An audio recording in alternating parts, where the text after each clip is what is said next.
বলে নামাজ এমন একটা ইবাদত, নামাজের মাধ্যমে আল্লাহ তাআলার সাথে বান্দার গভীর সম্পর্ক হয়।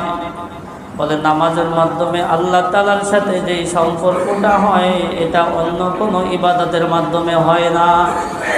একজন মানুষ ঈমান আনার পরে সবচাইতে গুরুত্বপূর্ণ ইবাদত হইল নামাজ পড়া। কাফের এবং মুসলমানের মধ্যে পার্থক্য হলো নামাজ। পার্থক্য কি? নামাজ। বলে তারা নামাজ পড়ে না, আমরা নামাজ পড়ি, এতটুকুই বাহ্যিকভাবে পার্থক্য। বাহ্যিকভাবে আর কোনো পার্থক্য খুঁজে পাওয়া যায় না। বহুত কাফের আছে তারাও দাড়ি রাখে, বহুত কাফের আছে তারাও পাঞ্জাবি পরে, ঠিক না?